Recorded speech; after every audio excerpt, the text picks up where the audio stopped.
I'm John Fugelsang. This is Viewpoint. Thank you so much for joining us this evening. Hey, America, it looks like we're really in a race to the bottom.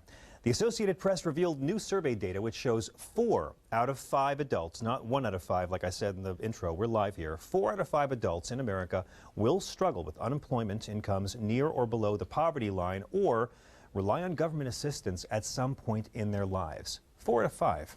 A record 46.2 million Americans, or 15% of the country, are poor. And that poverty line is an annual income of $23,021 for a family of 4. Let me repeat that. You might want to write this one down the next time you're arguing with somebody. $23,021 for a family of 4. That's our poverty line. Think about it. The racial gap among Americans living in poverty has shrunk tremendously since the 1970s. The number of Caucasian single mothers in poverty is comparable to single black mothers at 1.5 million. Hispanic single mothers in poverty hovers around 1.2 million. The outlook on the economy, not so great either. Economic pessimism among Caucasians is at 63%, its highest level since 1987. All these numbers arrive just as President Obama continues to pay rather eloquent lip service to the problem without giving any real details on just how to turn this mess around, because Congress is pretty much ensured he can't. When wealth concentrates at the very top, it can inflate unstable bubbles that threaten the economy. When the rungs on the ladder of opportunity grow farther and farther apart, it undermines the very essence of America. That idea that if you work hard, you can make it here. And that's why reversing these trends has to be Washington's highest priority. So with a bitterly divided government, what can President Obama do? Let's ask Democratic strategist and Forbes.com contributor Rick Unger and syndicated columnist Tina Dupuy. She's the editor-in-chief of thecontributor.com. My friends, welcome back to Viewpoint. Good to be here. It's good to have you both. I'm sorry to have you here for such sad news. You heard the president's speech last week, of course. Other than saying we need to reduce income inequality, and really I'd rather hear him use the phrase uneven income growth, because that's what the last 30 years have been all about. But what has President Obama done about these issues? He takes a lot of heat from the right and the left on it, but Rick, what has he done and what could he do outside of executive orders? There's 2 levels of this. One of them is a bit philosophical, and one of them is real things he could do to actually have a more immediate impact. You cannot fault him on the second. He has sent bill after bill after bill to Congress, jobs bills, infrastructure bills. He's even gone so far as to try and create an infrastructure bank, which brings the private sector into it, and Congress will have none of it. He can't do it on his own. Where it gets interesting is on the philosophical part, where you wonder if he could kick it up a notch to find a little way to drive home the point that while the Republicans can try and blame him for this forever, this goes back 30 years. So before anybody heard the name Barack Obama, we were well on our track to what I'll call income inequality. So the more immediate thing can be dealt with if Congress ever decides they don't want to play politics with it. Of course. The bigger philosophical question, tough to get through. This is why he keeps kind of giving the same speech about it. Well, and he articulates the problem very beautifully, but so did Ross Perot. That's true. That's actually a great example. Yeah, I mean, Tina, as Rick pointed out, in 2011, this president sent Congress a jobs plan that was 60% tax cuts, and they still killed it. In light of that, what could he conceivably do? Executive orders? Well, he's a president who wants to govern by consensus with a party that doesn't want to ever let him get a consensus. So, I mean, it's been this kind of like he's playing chicken with nihilists is what he's doing. I think the underlying problem here is that the Republicans are very good at poor shaming. It's similar to their abortion bills. It's always slut shaming. It's like if you have sex, you are therefore a whore and you should not be considered. I think they do a masterful job with making people feel bad about taking government assistance, making people feel bad for being hungry, bad for failing, because they've not gotten the American dream because they haven't worked hard enough. Right. And so if you just have more jobs, if you work harder and harder and harder, maybe somehow you'll get ahead. That's the promise. And it's this carrot that's been in front of the American people. And the bottom line is the system is rigged.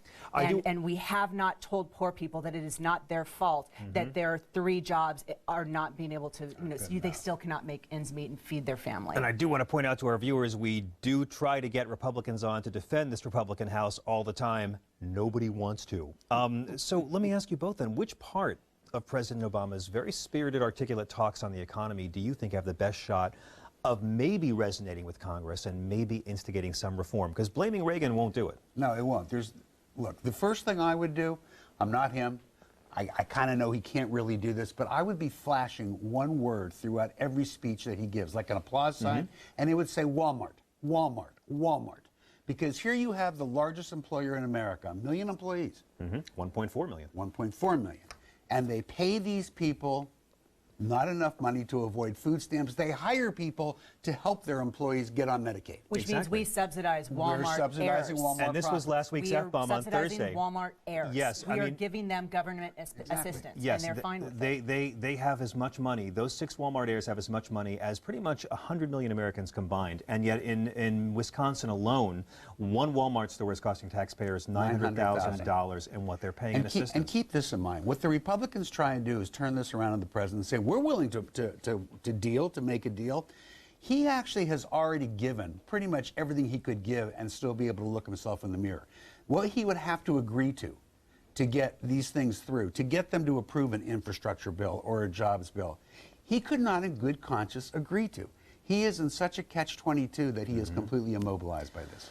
It's really true. I mean, it's unprecedented. Bill Clinton, I would argue, had just as much nastiness thrown at him, but there wasn't this much obstruction, in spite of the fact there were record filibusters under him.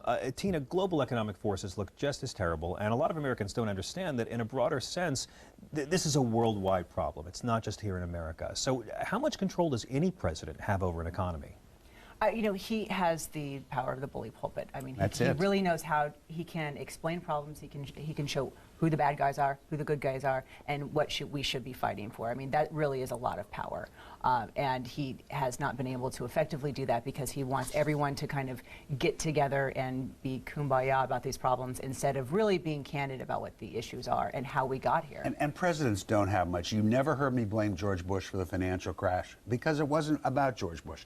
The last time we had a president where you can point to a piece of... No, okay, it wasn't. go on. Where you can point to legislation that was passed that had an impact was unfortunately President Clinton and Glass-Steagall. That's the legislation that was repealed. Yeah, So and Right. I do think that Bill Clinton But is... the Bush tax cuts didn't help. They didn't help. And I the mean, two wars that one were on thing, credit cards well, wait, didn't the help. one thing where I do put something on Bush, if you're going to decide to go to war, as he did, like the war, hate the war, none of us particularly like it, you have to have the good sense to go, you remember that tax cut I gave you? Things changed. Now we kind of need the money. We'll give it back to you when these wars are over. But he didn't do that. And that's the greatest argument with our conservative but he friends. didn't create the financial crash. 2 wars off the books while cutting taxes for the rich, that's not conservative. It's like there's 2 mailmen. You have one mailman who brings you a credit card with unlimited spending, and you go crazy. You have a blast on this. And then your next mailman, let's say he happens to be a black guy from Chicago, this mailman brings you the bill for that credit card, and Americans are like, hey, I want my old mailman back. And that's what we're seeing. But I'm thrilled that you brought up President Clinton, because I do think that when he removed that wall between banks and casinos, it set the stage for everything. And he's really avoided a lot of blame for it. So we can agree that it's a bipartisan problem. Right. We're not a bunch of stinking liberals sitting around here agreeing with each other all the time. But then what does that mean? How can anyone lead us out of this ditch? Is this just how empires collapse? Are we on our way to feudalism? I mean, is it going to change before the poor scale the walls of gated communities and eat the rich? What are we looking at, Tina? I hate to do this, but I'm going to quote Bill de Blasio, who is the only person I've ever heard say this, and he said that FDR never said during the Great Depression that we have to wait for things to get better in order to help you. And I think that no one is saying that. No one's saying that there are poor people, people are struggling, and let us help you. Let's, I don't know, build bridges. Quite in the very literal sense, build bridges. Get people to But what work. can he do? I mean, he could release stimulus funds again that states would refuse. I think that Congress is a perfect boogeyman. Everyone hates them. I mean, why not? But it's also, this is what nobody ever talks about, because it's the president. Everybody has this tendency to look at him. The reality is Congress has a far more dramatic impact on the economy than the president does. He can come up with the greatest plans in the world, Congress won't pass them. They don't happen. So if they take the Senate next year, we're looking at another 3 years of this until either a GOP president gets in and they cut taxes for the rich more. Doesn't matter if they don't take How the do we Senate. get out of the ditch? You don't get out until we get to the next presidency. I hate to say this, but I mean, this is a president who, after 2 years of this term, would have been a lame duck. His lame duckacy is coming earlier. I want to say that there's something he could do. I want to say that somehow a credit card amnesty, a jubilee for credit card debt would get Americans out buying again and having savings. But is there anything we're looking at beyond 3 years? I mean, if you were advising this president, beyond making speeches and pinning the blame more potently. I think it has to come from the ground level. I think it has to be people, you know, asking their government to actually work for them. I mean, my column this week was about gerrymandering, and that's really what the problem with Congress is their jobs are not at stake. They don't have to feel the pressures of this free market because they basically have a rigged system where their jobs are not, they don't have to do. That's the only thing we can do to change this. You have to change the House of Representatives in 2014.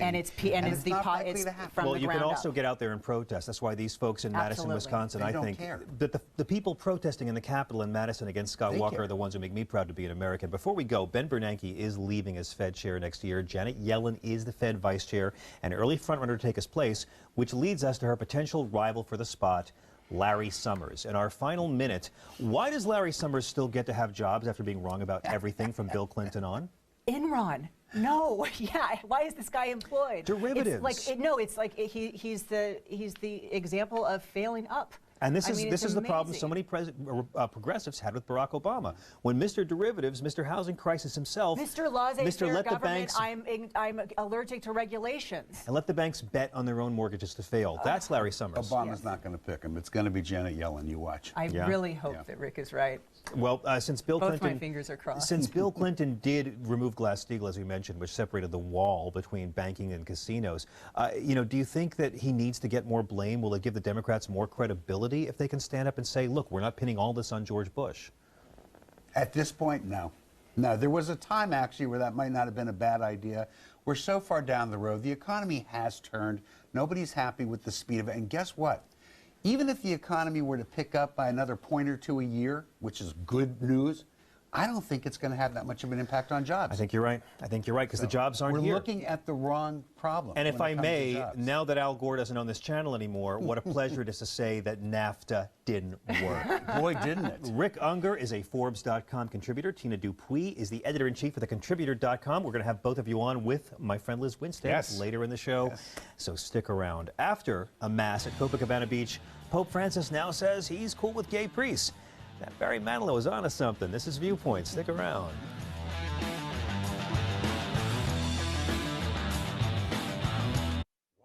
Welcome back to Viewpoint. No politician likes criticism, but very few set that thin-skinned repulsion to music. Now, for 2.5 years, Wisconsin Governor Scott Walker's critics have gathered in the state's Capitol building each weekday at noon to sing civil rights and union anthems and song parodies, all petitioning government for redress of grievances because he's a pretty horrible governor. Snappy dresser. The problem is they didn't have a permit for 20 people or more. You see, a July 9th ruling helped make that lyrical criticism without a permit for 20 people or more criminal to sing in protest in a public space taxpayers pay for. So Governor Walker had police arrest about 80 singing protesters so far, including grandparents and at least one Iraq war vet. Now, one Walker fan organized his own sing-in in an attempt to, quote, break the stranglehold of the anti-Walker sing-along. This is what our government has come to, my friends, dueling political sing-offs. Anyway, the pro-Walker guy, he got a permit, and then miraculously, when they started to sing, the arrest declined. So where does this all end? With Kevin Bacon showing up for a dance-off? Let's bring in the only panel in TV talk that matters. Comedian Liz Winstead is the co-creator of The Daily Show and the extremely funny author of Liz Free or Die essays. Let's welcome back Democratic strategist and Forbes.com contributor Rick Unger and syndicated columnist Tina Dupuy. She's the editor-in-chief of thecontributor.com. Liz, help me out, Liz. We talked about Scott Walker a lot. I love Madison. I played there 3 times last year. It's a great town. Those people make me proud to be an American. A political sing-off gets under a sitting Republican's skin so much that he arrests his citizens and is seen arresting his citizens because he can't take the heat. How is that a win for Republicans? It's a win. You know what? I'm one of these people, I have to be honest, that if all of the things that I would maybe support Scott Walker on, it's a political sing-off. Really? And stop it. I hate Scott Walker really down to the core of my being. Like, I kind of look at him as he's sort of the truck stop hair drain of politics. He's just really that bad. But but seriously, he doesn't win on any level, because we were exposed to Scott Walker so brilliantly in February of 2011, and America saw him. There's no going back on him being the grassroots, I'm kind of the aw shucks Midwestern governor guy. We all know he's the Koch brothers governor. I think it's a lose. Well, here's the thing, Rick. I thought when I first heard this story about Paula Jones, believe it or not, and how the Supreme Court ruled unanimously that Paula Jones had the right to sue a sitting president for redress of grievances. She could do that. That's exactly what these people are doing. They're petitioning the government for redress of grievances. So if you support Paula Jones, you got to support these people, right? Well, yeah, but what's I mean, look, I've made a career out of writing about Scott Walker, so not that I don't enjoy talking about him. I can never do it as well as Liz just did it. But what I really want to talk about is this federal court decision. It's baffling to me. How did this judge reach a conclusion that for more than 20 people, it's unconstitutional to bar these people from being there, but 20 or less is constitutional? I guess they went to the right judge. 20 or less would be unconstitutional. It's still, it makes no sense. I don't get how he got there. Now, the good news is it's a temporary restraining order. There's still going to be a trial on this. Let's hope this judge kind of wakes up and realizes that the Constitution doesn't have a cutoff point at 20 or 21. It really hurts him. I mean, Tina, you know that Wisconsin was a big part of the move against McDonald's and other fast food chains for minimum wage workers. This past summer, they held protests in Milwaukee, among several other Midwestern cities. And when you look at that, when you look at the recall campaign versus Scott Walker, which didn't work, but they were outspent 8-1. When you look at the fact that when he took away collective bargaining rights for teachers, didn't have the guts to do it against cops, and people still came out in full force, does it give you hope, all this ugly in Madison, that labor's on the rise? Well, this was the birthplace of unions, and this is where they tried to kill unions. And the thing that I think is really interesting about this story is to see how fractured and how far Wisconsin has fallen. When I was there 2 years ago during the first of the, this was before Occupy. They were out there before anyone. During it was the Arab Spring. They were out there at the same exact time. The police officers who I interviewed would not arrest protesters. Period. Because they were in solidarity with what they were doing, and the they State respected House, collective the bargaining Capitol rights. was open 24 hours. It was the people's house, and there were way more than 20 people But there. the police officers had actually joined with those people, and they were out rejected of what out of he was uniform, doing. and they were there protesting Scott Walker. So this is not only these the unions that have fallen, but this is Wisconsin being fractured, and these police officers who do not like Scott Walker being forced to arrest people who they are really sympathetic to. I mean, this is a very Wisconsin story. I'm going to outrage you all by saying I think Scott Walker is the best candidate to win the GOP nomination in terms of Wall Street shills who can appeal to the Tea Party. However, he will never be President, Liz Winstead, because of what he did on July 5th. Buried in a 4-day 4th of July weekend, he signed Wisconsin's controversial new abortion law. Now, he's traveling all around the country to all the states he has to visit to prepare a presidential run. He's really going to run. He got a hero's welcome at the RNC last summer. But this measure, as you know, requires women to have mandatory ultrasounds, including the invasive transvaginal ultrasound. How can he think he can ever win on this? Well, but there was also the 20-week ban, which the federal courts have put a stay on. And here's the thing that I find so interesting about this.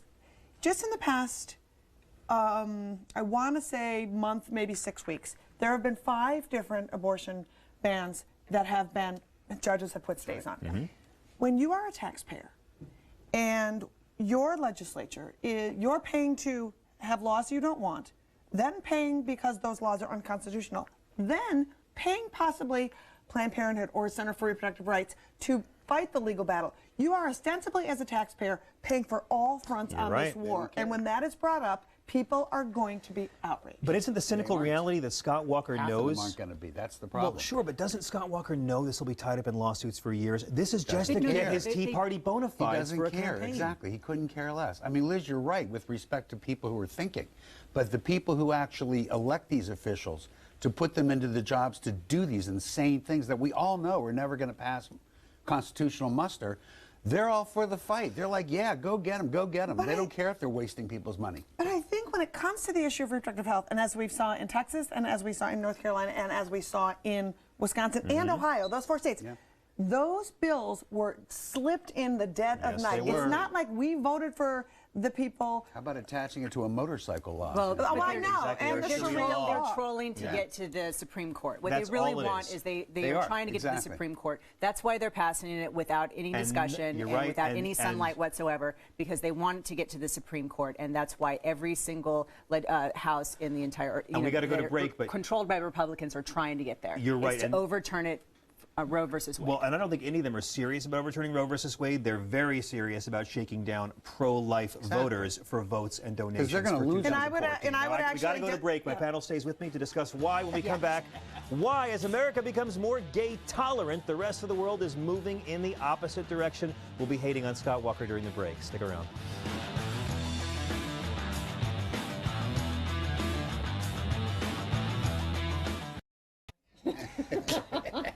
Enough with the Scott Walker hate. Okay, as I was saying, hate. It comes in all shapes and sizes. And in this segment, we're going to look at hate. You see, hate seems to be taking the world by storm, and homophobia is the new black. From Putin to Mugabe, gay bashing has become an international sport, while it becomes less popular here. So here to discuss hate in all its forms, I'm joined once again by an amazing panel. Liz Winstead, Rick Unger, and Tina Dupuy. Where to start? We all know about Vladimir Putin's war on gay people, which has gone from hate mongering to hate legislating, banning adoptions of Russian children to gay couples or to any couple living in any country where marriage equality is allowed to exist, and allowing the cops to arrest foreigners even suspected of being gay or pro-gay are just a couple of examples of his latest laws. So as a reaction to Putin's reign of terror, the gay community began a campaign that's kind of picking up steam worldwide. They're boycotting Russian vodka.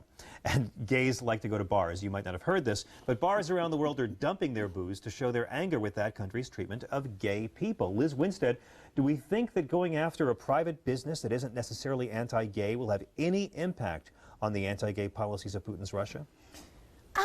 I don't know, but I think when the gays say we're not drinking vodka, people sit up and take notice. I think you're right. You're right. I mean, I think there's other industries that might be worried. Well, if the gays aren't drinking, what does that mean? Wait till the gays give up borscht, then it'll really put the squeeze on always them. Polish. I mean, what do you think, Rick? Some Russian vodkas have said, hey, we're not anti-gay in our hiring. We hire gay employees around the world. But I think Liz has a point. It's about getting the message out there, and then, you know what, private business, you tell Putin.